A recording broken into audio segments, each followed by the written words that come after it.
I should share a couple of tweets that just dropped.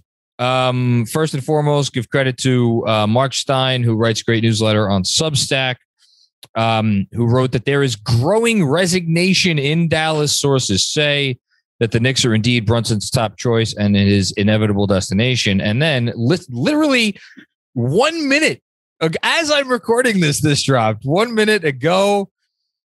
It is widely anticipated that Jalen Brunson will go to the Knicks on a 4-year deal in excess of $100 million.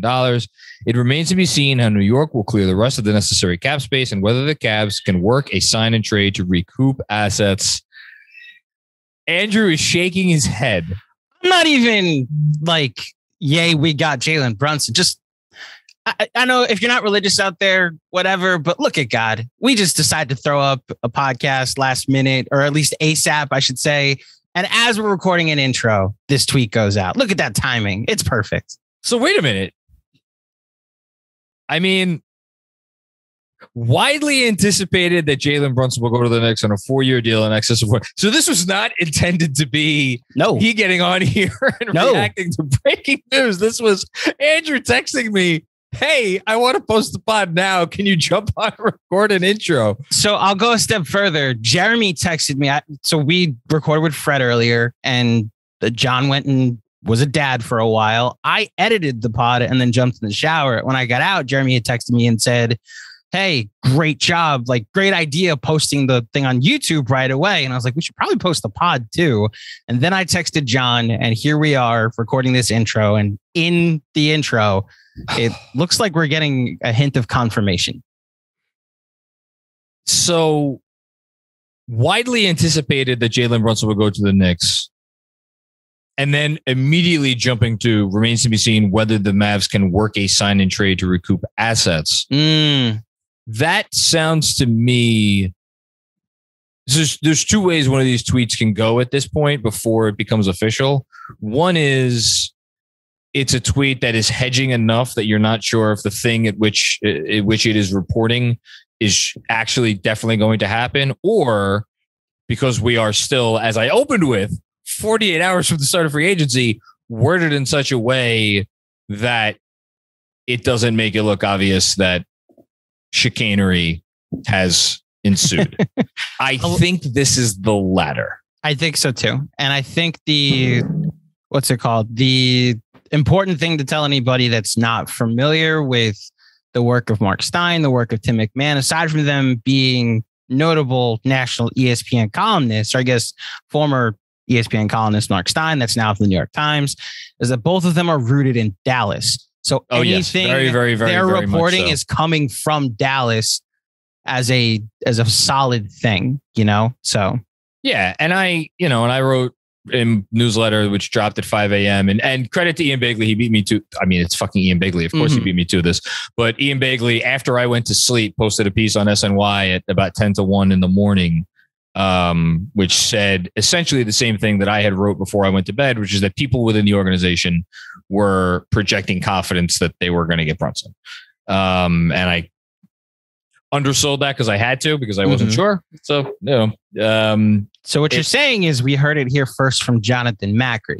Well, no, what I'm saying is that there have been people that have been within the organization that have been feeling this way since the night of the draft. And I'm not going to give someone else the credit, but there's someone else who appears on this podcast frequently who I think someone reached out to him even earlier than I had any idea that they felt confident that they were getting him. I think we can confidently not report, but just say that, and this is like, we're content creators here. We are not reporters, but our collective circle had heard that this was happening. But again, so it hasn't happened yet, but it's not because we're sorry. I know you hate when I put us down. It's not because we're special. It's because out there. I'm literally just saying that this is something that has been out there, as you're saying, and that's, if it gets this high up the chain, it's more a confirmation of what we've heard rather than,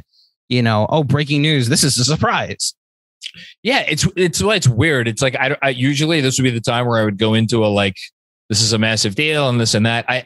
I feel like because it's been so expected, I don't really have a whole lot else to say. I guess I should say something, which is that, like, look, you want my gut reaction? This is my gut reaction to this.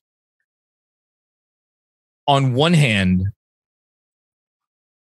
you know, as I've said on this podcast and on live streams and in newsletters, if they couldn't get this, this fucking guy, this guy, if they couldn't get this guy, it's like, don't even bother to hand in your resignation. Just like leave, walk out of of Two Penn Plaza and just leave your keys with the security guards. Because you shouldn't even have the gall to face James Dolan to say that you're quitting if you couldn't get this guy. This would have been like if, and I'm sorry to use another religious analogy, but like if you were looking for a church and like my dad couldn't get you to go to his church. Meanwhile, you know me, you know, like, I'm running. I was gonna say I'm running a charity for some cause, right? And like you as my friend, like, no, I'm gonna go donate to this other charity. I'm gonna go to not this other church that has Claudio's dad's, you know, name on it, you know. So I'm just, this is his first big get, whatever. And I guess unless you want to say Evan Fournier, but no. Okay, so then yes, this is his first legitimate free agent signing. And like, look, and the cynic out there, and there's a little bit of cynic in me as I say this, might point out like, well, Evan Fournier is probably a $12 or $13 million player that got $18 million a year, and Jalen Brunson is probably an $18 or $20 million player that is going to get $25 or $26 million a year. It's not the same. It's not the same because if you're gonna overpay for the guy that can be one of your top two usage guys on a pretty good team. And like, look, it's tough to analyze because he was technically the second highest usage team on a guy on a team that went to the Western Conference Finals and like kind of sort of pushed the Suns a little bit with Luka Doncic running out of gas. At the same time, it's Luka Doncic, and it's not quite that simple because Dinwiddie did a lot of heavy lifting there, and it was like just a perfectly built team.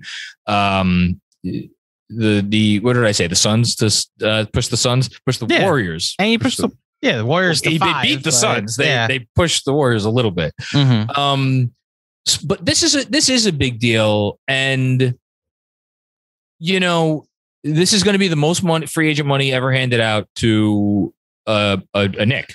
I don't know if it's going to surpass the Randall contract. The Randall extension is 4 for $106. Remains to be seen. It's a big deal. I know this is the guy they had to get, and I know, of course, they should have gotten him.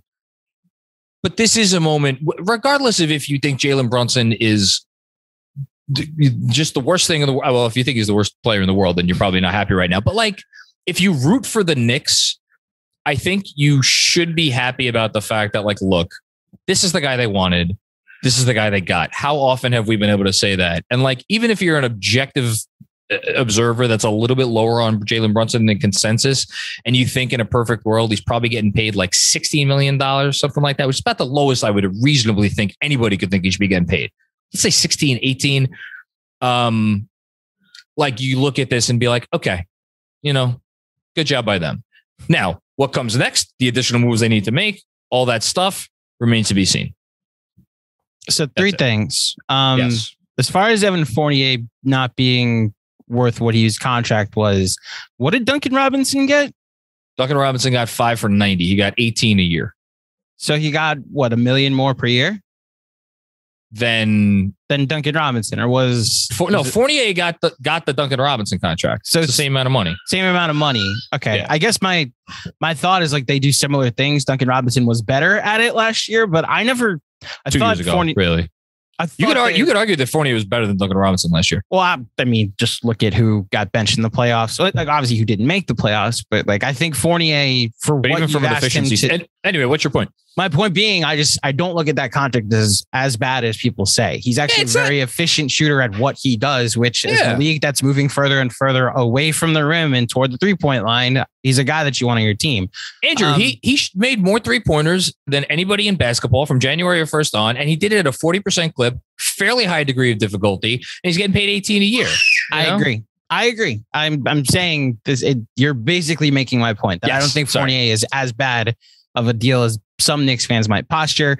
As far as Jalen Brunson is concerned, the Knicks would be better next year. Now, if you wanted them to be worse next year because Wembanyama is out there and there's other highly touted prospects in next year's draft, that is your prerogative. That is a path the Knicks could have taken. They are not taking that path. They're going to try and get better like the Nets did in 2019, like the Clippers did in 2019, and then try to add somebody big next summer. That is another path that has been proven to be successful, especially for a team in a big market. And then the last thing is just what do you make of this Evan Sidieri report about Randle? I know Fred's about to tell us some things he's heard about Julius Randle, but what do you make of that? Julius Randle's an interesting name to look at. I think I will believe that Julius Randle gets moved when I see it. I agree. Because I did have something in your newsletter today that. Oh, well, I can say that. I mean, again, I had a note in the newsletter today, but really, if you want my extended thoughts on this, go back and read Monday's newsletter, which is free for anybody to read. Just go look at the Substack link in my Twitter bio. The Mavs are now in a fascinating situation in that if indeed this report is true and Brunson has decided he wants to go to the Knicks, beggars can't be choosers. So the Mavs kind of have to operate with like, all right, what is the best chance for us to move forward from here, given the options that we have? And they may decide that the best option is let's just create the biggest traded player exception and we'll give up some second round picks for the right to do that. Or we eliminate the protections on next year's pick for the right to get that traded player exception. Maybe they want Alec Burks. Maybe there's all these different things. But I don't think it's insane to think that they could look at Julius Randle and say, look, there's all kinds of reasons why we shouldn't want him. Those have been well documented. But maybe we rehab him here. Maybe we then flip him in a year. And the comparison point that I made, and this is what I wrote about, shout out Zach Lowe for penning this piece a few weeks back, is the D'Lo Golden State Warriors sign and trade when Durant decided he wanted to go to Brooklyn. Now, the thing that you're referring to is I had heard from someone who spoke to someone with very intimate knowledge of Dallas's opinion of Julius Randle. And they basically call it like it is. They're not under any misgivings about what he is. He's a, occasionally bad defender with low efficiency that needs the ball in his hand. That said, the same person who relayed this to me also said, I don't think they're completely out on the idea. So we'll see. Now that would require some other cap mechanics. It would require dumping another salary. And I would guess it would require moving, my God, what's the center's name? Dwight Powell to another team. Theoretically, that team, he could end up with the Knicks, but why would they want him? So a lot would need to happen for Randle to be involved in a sign and trade. But again, at this point, I wouldn't rule anything out. That's all. Could you imagine if, oh my God, for the second time in 4 years, the Knicks traded the Mavericks, a moody power forward that will probably clash with Luka Doncic? We'll find out soon enough. Okay. This has been crazy. This has been fun. I have to go as my wife gave me the death stare of all death stares a minute ago. It was my job to watch the children during this time. I'm like, you know what? Let me hop on 60-second intro in and out. She's never be none the wiser. Nope. No, that's as fate would have it. I'll even do the outro. Wait, if it'll help you. Don't worry. All right. Here's Fred Katz. Get out of here. All You're right. good. Thank you, buddy. I appreciate it.